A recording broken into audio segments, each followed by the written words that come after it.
Welcome to another Founder Wisdom Pod slash CEO Wisdom podcast. We have Laurence Girard with us today. He's the CEO at Fruit Street. He's a VC at Healthcare Shares. He studied at London Business School. He's a Sloan Fellow 2024. Also went to Harvard Business School and Oxford Global Healthcare Leadership MSc candidate. So lots of academia here. Laurence, a couple of his companies here. He's also been VC at Hypocrites. We're going to discuss about health tech today and law and everything that Laurence has been up to. Diabetes, certainly another good one, and telehealth. This podcast is brought to you by bookridegpt.com. If you want to write your own book with your LinkedIn post, we allow you to do that. BookRideGPT, you feed it your LinkedIn post, and it comes up with a nice Kindle AI book on the other side of it. So bookridegpt.com, first credit is on me. Laurence, welcome to the pod. Tell me a bit more about yourself and what you're up to nowadays. Yeah, thanks for having me on the show. Well, yeah, I was originally planning to go to medical school when I was in college many years ago. And I had this experience where I was volunteering in my local emergency room while taking a nutrition epidemiology course. And I realized that a lot of the patients that were coming in had preventable conditions related to their diet and lifestyle, like type 2 diabetes, heart disease, stroke, obesity. And I just became very interested in public health and prevention, which ultimately led me to founding Fruit Street, which is a CDC-recognized diabetes prevention program delivered through telemedicine in a group format with registered dietitians. So we help patients with pre-diabetes or elevated blood glucose avoid developing type 2 diabetes by making diet and lifestyle changes. They progress through a 12-month program where they attend 26 one-hour-long classes on Zoom with a dietitian, covering topics like diet, exercise, sleep, and stress management. And then we issue them a wireless scale so they can track their weight loss progress. So I've been working on that company for more than 10 years now, and it's really just a great public health program where we help the 1 in 3 Americans with prediabetes to avoid developing type 2 diabetes and really take a preventative approach and avoid chronic disease in the first place. So that's been my main focus over the last 10 years, and then also doing some healthcare startup investing, as you mentioned. 1 out of 3 Americans, that is humongous. Tell us about the debilitating impact of diabetes, type 2, I believe you said, and also the economic impact of diabetes. Yeah, the issue if someone develops type 2 diabetes is that they often have health related complications like amputation, blindness, stroke, heart disease. And on average, many studies suggest that people with type 2 diabetes have $9,600 more of healthcare costs. And really, the diabetes prevention program doesn't just help with diabetes prevention, but other things like cardiovascular risk reduction. There's even certain types of cancers where if you have a better diet and lifestyle, you can reduce your risk there. So really, the program is directly about preventing type 2 diabetes, but it's really more about diet, exercise, sleep, stress management, and just reducing all of your modifiable risk factors, because most of the chronic disease is caused by modifiable risk factors: your diet, your exercise, smoking, drinking. And so really it's just kind of just taking a different prevention approach where we can really take control of our health and avoid those complications in the first place. And so that's why Medicare pays for the Medicare diabetes prevention program. In many states, Medicaid pays for it. There was actually a clinical trial that the NIH funded 20 years ago where they compared metformin to a lifestyle program to a placebo, and they found that the lifestyle program reduced their risk for developing type 2 diabetes by 58%. And in people over 60, they reduced it by 71%. So that was published in the New England Journal of Medicine. And then Medicare found significant cost savings of $2,650 within 15 months. And there was a recent study that showed within 2 years, if someone participates in the diabetes prevention program, there's more than $4,500 of cost savings. So we can really save the healthcare system money and help people avoid unnecessary suffering by just taking a prevention approach to this. Got it. And signing up is free. It's paid by Medicare, I believe, right? And what is the program exactly? Let's say that I suffer from diabetes type 2. I hop on a call every week or so, and I get educated about a healthier lifestyle once a week? Mhm. Yeah, so it's a 12-month program. The classes are weekly in the beginning. So when you sign up, you would pick a day and time for class. So maybe you're free on Sundays at 2 p.m. So you would meet on Sundays at 2 p.m., 26 times in a year for 1 hour. Each week, there's a different curriculum topic that's covered. One week might be about cooking, another week about stress management. So the dietitian will share some PowerPoint slides, but really facilitate a group discussion. So it's very social. And then you're weighing yourself on the cellular scale. You can see your weight loss progress in the app. Some people use a Fitbit to track physical activity minutes. So we recommend 150 minutes of moderate physical activity per week. Then you take pictures of your food in the app and you track your fruit and vegetable servings. We try to get people from the average of 1 or 2 servings per day up to 5 servings of fruits and vegetables per day. And then we also have a partner called Modify Health that can deliver medically tailored meals to people.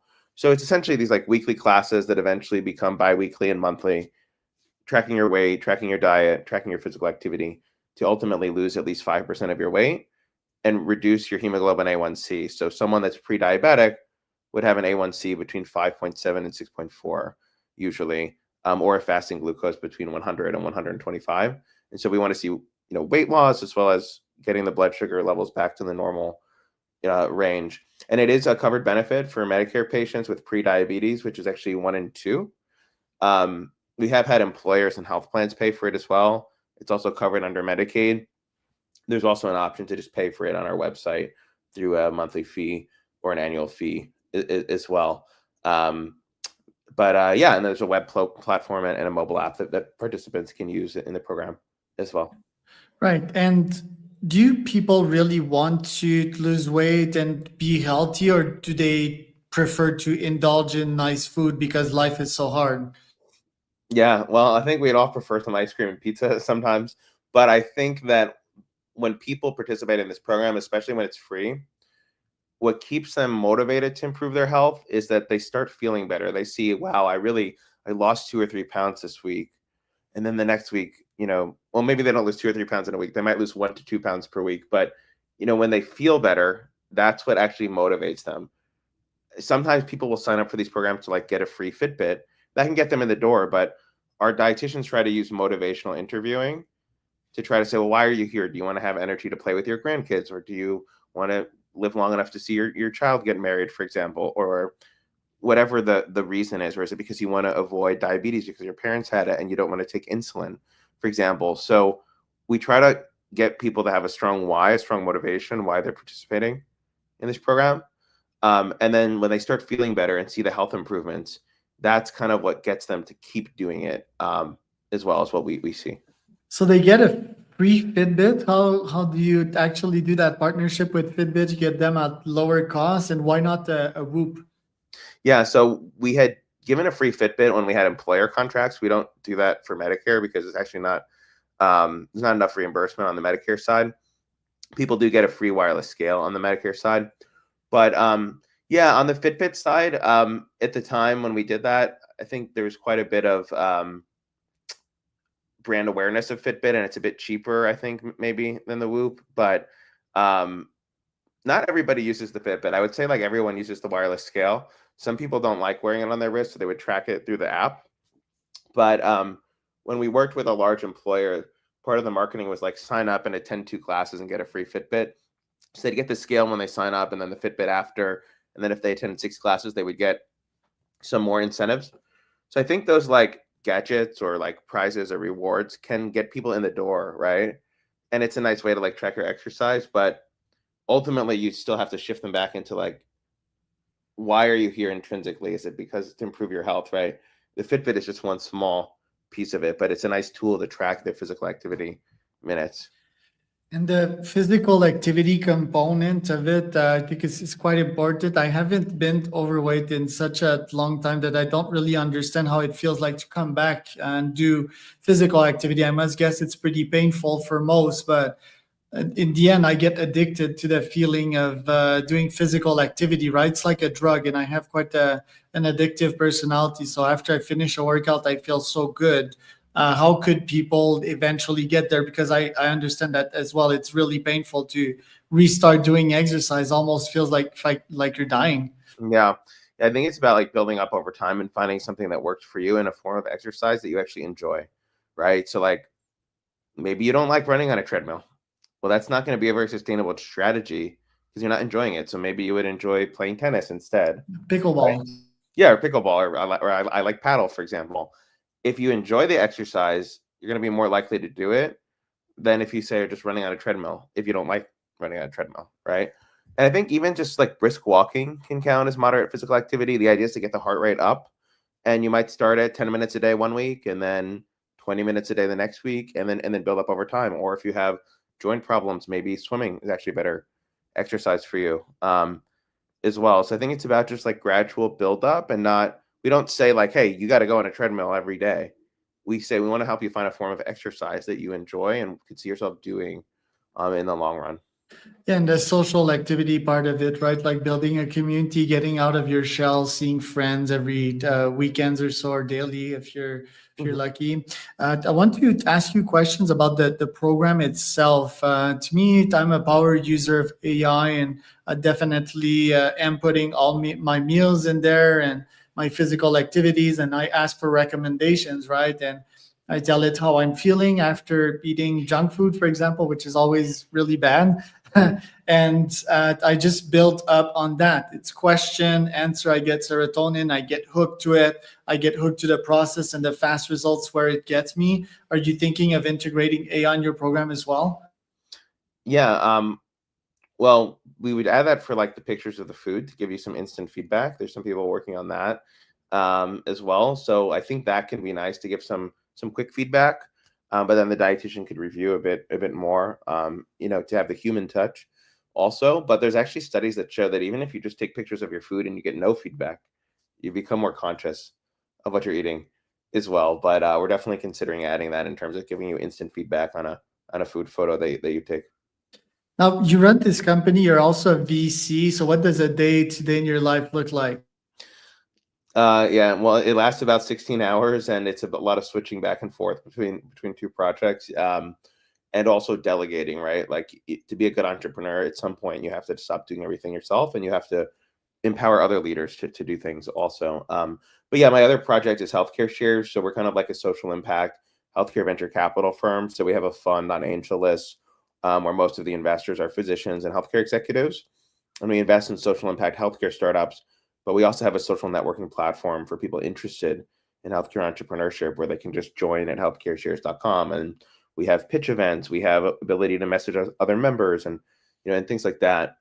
And then we also have a venture studio where we launch companies from scratch. So what I realized through Fruit Street is that, well, the way I raised capital for Fruit Street was very unique. I ended up having hundreds of physicians invest capital in the company instead of going to a venture capital firm. So I had a lot of healthcare entrepreneurs that approached me and said, "That's such an interesting idea to have physicians who really understand healthcare and have a deep desire to have a social impact be your investors and advisors, rather than just going to like a private equity firm."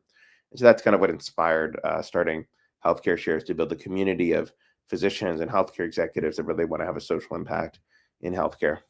Do you feel that social startups can be more impactful than nonprofits? Is it possible to make big cash and big impact at the same time?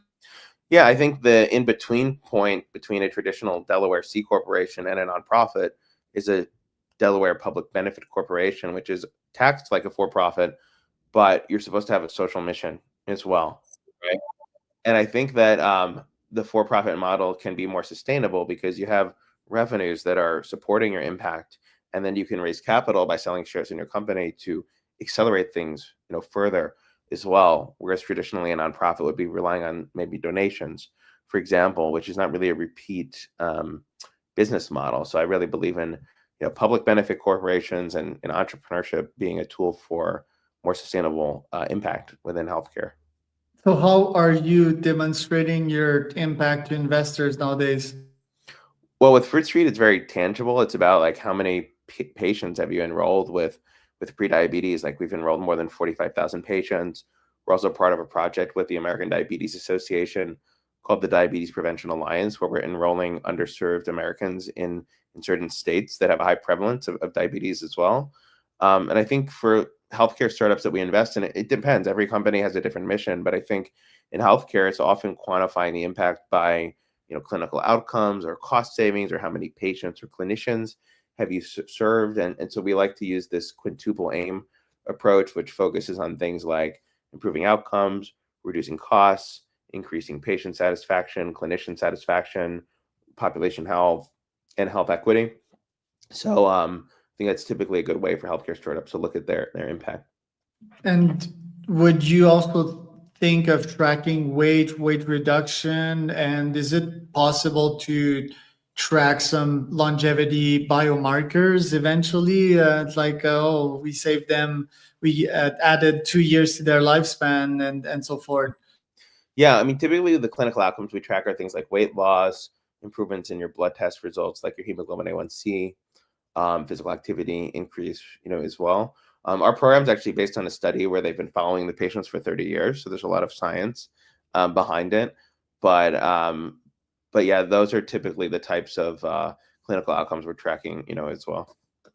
What's the future of health? We have Brian Johnson on one level that is demonstrating the impact that the self-funded biohacking can bring to you, and he's even sharing that data with science. And we have a bunch of fascinating guests that have been on my podcast that are leveraging smart stem cells to improve health outcomes and very innovative approaches. So what are you seeing right now? What are you investing in?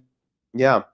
Well, I think there's two ends of the spectrum, right? I mean, there's people that are lower income Americans, and they're just struggling with more basic things that really don't have to do with what you would traditionally think of as longevity, right? Just having access to primary care, or dealing with avoiding chronic diseases like type 2 diabetes, right? So I think on one hand, there's a big opportunity to improve life expectancy just through basic things like helping people stop smoking, to reduce alcohol intake, to get people enrolled in diabetes prevention programs as well.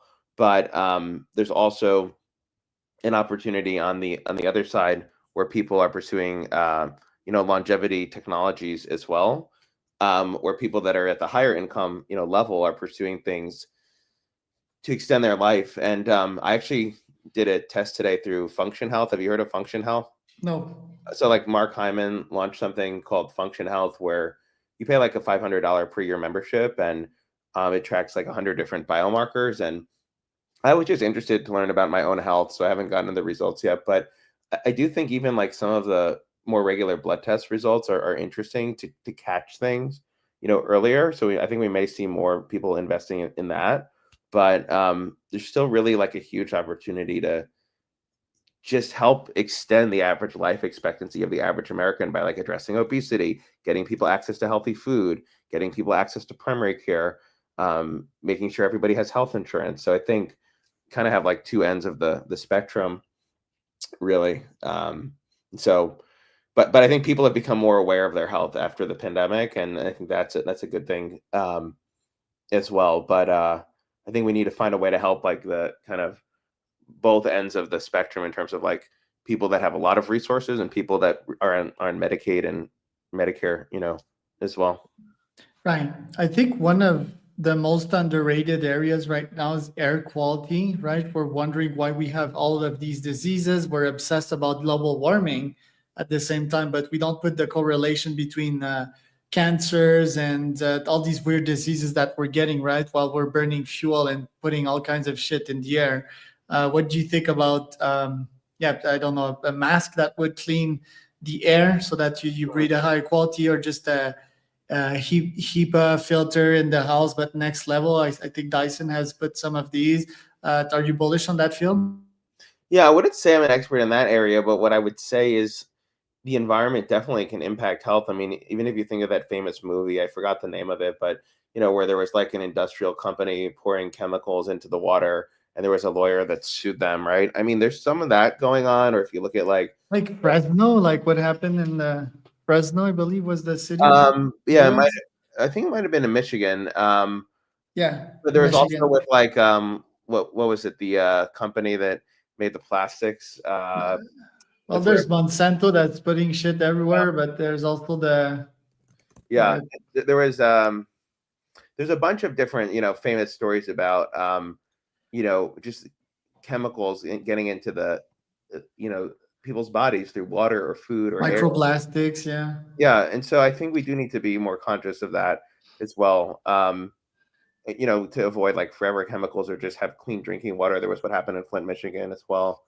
So I think that's important when you think about public health. Also, we can't, I mean, if we poison our water, we poison our food, poison our air, I mean, it's not going to help people's health, that's for sure.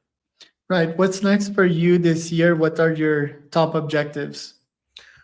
Well, I mean, certainly continuing full steam ahead on Fruit Street. We just got approved as a Medicare diabetes prevention program in October 2024. So we're doing a big marketing campaign there to try to get consumers and physicians signed up.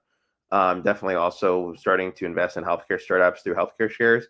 I'm also really excited to be starting law school part-time through the University of New Hampshire. They have a JD program that's focused on intellectual property in healthcare and life sciences. And I think that healthcare entrepreneurship and healthcare venture capital are really intertwined with law. And being a healthcare entrepreneur, you really have to have the ability to understand healthcare regulations, so you make sure you're compliant and following all of the regulations, but also just thinking about intellectual property as you're building your company or investing in a company, as well. So yeah, I've really just enjoyed like pursuing school while working because I can kind of like apply it at the same time. So I just need more hours in the day, but yeah, looking forward to that as well. Yeah, you have a lot of diplomas and all. Are you still bullish on academia and diplomas themselves? And have you been leveraging AI as well to learn and supercharge your learning? Well, I definitely use ChatGPT every day, but when I was in college, I watched like the Social Network about Facebook, and I was like, all right, I need to drop out of college and become a billionaire. And I took like a bunch of time off from school because I started in 2010 and I finished my bachelor's degree in 2019. That was a great experience, but I'm not sure that I would do it over again. I think that you don't have to stop school to pursue entrepreneurship, especially with a lot of these programs that are like online and hybrid as well. And so I think that actually be great if the startup culture shifted a bit from like, we're going to become dropouts and billionaires to like, I'm going to pursue my startup and school, at the same time. So I think you can do both as well.